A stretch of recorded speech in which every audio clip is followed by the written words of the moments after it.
Yo, what's up, swag? And you already know what time it is, man. It's your boy Keon Lauren, aka KL Swag.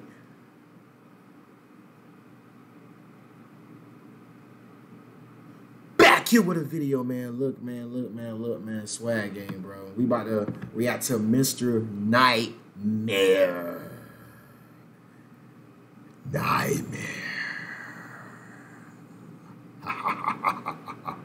Anyways, man, we about to react to Mr. Nightmare, man. 2 hide and seek horror stories, bro. I know this is gonna be scary. I know this might freak me out, bro. Like, I feel it. Like, I feel like it's gonna freak me out. But anyways, man, make sure you comment, subscribe, and let's just get into the reaction, man. Ah, man.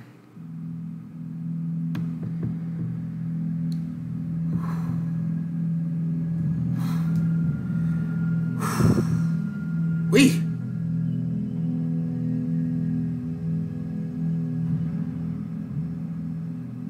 I used to play a lot of hide and seek with my friends when we were young. A team version of the game though, so it was a little different. Okay. Instead of having a lone seeker who tags anybody, we would have a team of seekers and a team of hiders. And for the hiders to win, they would have to get to a certain checkpoint, and seekers would win if they tagged all the hiders. To tag one of the hiders, the seeker would have to two-hand touch their back, just like touch football. It started when we all formed our group on the block around 8 years old, all the way up until we were about 13. I lived in a cul-de-sac where there were 3 other houses besides mine, and kids my age lived in each one. There were also 4 other kids right outside the cul-de-sac around our age, so ever since I was little I had a group of neighboring friends. When we would play hide and seek, we would usually play in the cul-de-sac, since there was a lot of open space, trees, bushes, and each of the houses belonged to one of us, so we could use all the property space for the game as well. Plus, the cul-de-sac was right in front of our town's nature preserve park, so it also made it more fun to have the woods as an added hiding spot. It was 2008. I was 11 years old, a time and age we would still play hide and seek on Friday nights instead of going out to flirt with girls. We had only 6 of us this night, so we divided our 2 teams into 3s and split up. We were first to hide. Okay. The other team began counting down from 30, while we all went our separate ways to different houses. Damn. I ran to my next door neighbor's house and came up with a really creative idea. My friend had a green blanket outside on his patio, sitting under a couple flower pots. I carefully moved the flower pots and took the green blanket, folding it over my body and crawling over to the bushes near the edge of the woods. Damn. Since our houses met the edge of the nature preserve, we could all choose if we wanted to back fence or not, and my next door neighbors chose not to have one, meaning the woods connected to some of our backyards. I heard the backyard gate open, so I quickly ran into the woods and knelt down under the green blanket.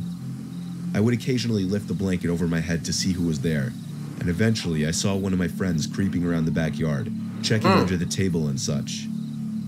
So while they were distracted, I waddled on my knees to the backyard of the next house over, where I could hear the commotion of one of my teammates getting caught. I lifted the blanket over my head to see what was going on, and I saw someone on the other team escorting my teammate back outside to the street. This was the perfect opportunity for me to run for it. I dropped the blanket completely and just looked around one last time before getting ready to make a break for it. Then, the most unexpected happened. The sound of a shoe on freshly fallen leaves and twigs snapped from right behind my ears. And before I could even turn around, I felt 2 hands grab my shoulders with a very strong and tight grip. Oh, shit! I squealed in pain for a bit and screamed stop, managing to escape the grip and run for the checkpoint. I didn't make it to the checkpoint anyway though, because I ran into one of the seekers right at the backyard gates. We went out to the street where I found out that both of my teammates were already out, and the 2 other seekers were already waiting by the street. Wait, I said. If all of you guys are already out here, who was the one who found me in the woods? I asked. They all looked at each other, seemingly confused. None of them owned up to it. They all swore they hadn't even gone into the woods. As I realized they were telling the truth, I felt my heart skip a few beats before pumping back up in a rapid beat, twice as fast as normal. When I told them that somebody was in the woods and grabbed me with force, they didn't believe me at first. Oh my God. But I convinced them. Bro. We all went to tell our parents, and the cops were called. Unfortunately for my neighbor friend, his parents put up a 4th fence wall, separating the woods to the backyard. Bro. We con- Oh my God, man. I would have fell out, bro. My black ass would have fell out, man. I would have fell out, man. I would have fell out. Somebody grabbing me, bro. Oh my God, bro. I would have fell out. I probably would have Get off me! Get off me! Oh, I would have did some shit, bro. I would have been yelling. Oh my gosh.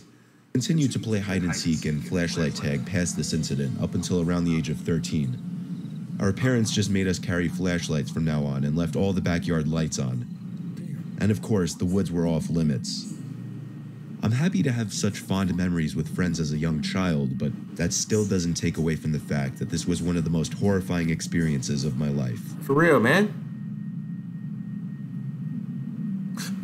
Oh, man. Oh, my gosh, bro. Oh, my gosh, bro. I'm not going to lie. I thought something stopped, but it was an ad popping up, bro. Bro, oh, my gosh, bro.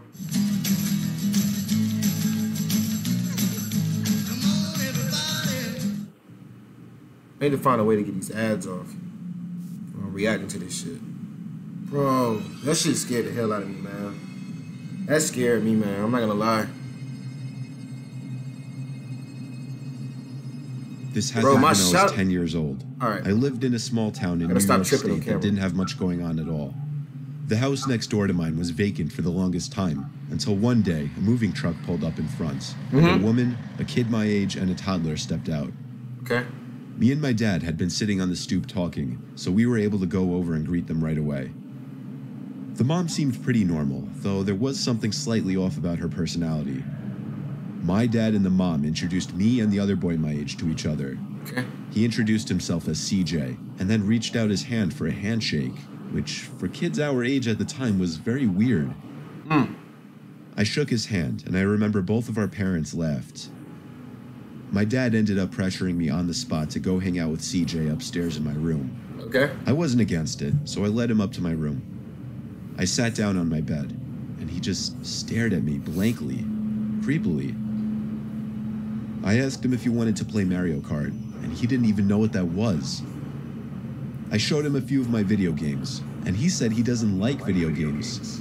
What? So I suggested you like he play video hide and games, you seek lame ass outside. bitch. That he agreed to. I told him he could hide first to familiarize himself with the properties, Tripping. while I gave him a 60-second head start. But that house looks haunted. He ran into his new backyard, and I started counting down from 60.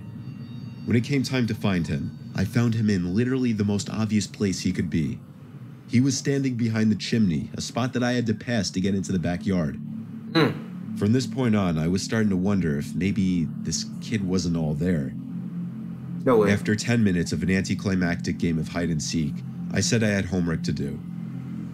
He asked if he could come inside with me, and I didn't know what to say.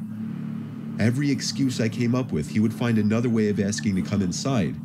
Eventually, however, he did leave me alone, and I went inside. Realistically, I had nothing to do. I just didn't like the kid and didn't want to further any kind of friendship with him. Damn. Why is That it night, black? something terrifying happened. Oh, shit. I awoke to a thud at my bedside window.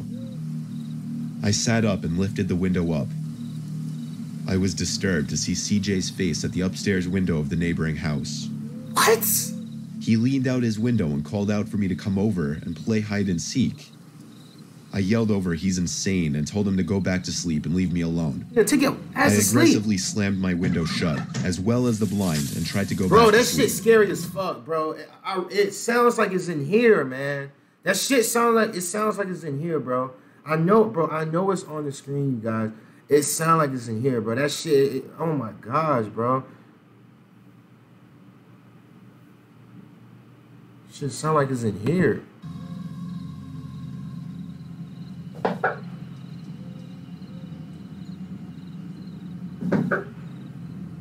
Two more times a rock or something was thrown at my window, but I ignored it. When it seemed to stop, I was relieved, and finally felt at ease. 10 minutes or so later, I heard a noise coming from below my window outside. What? It sounded like a bird was hopping around the ledge or something, possibly.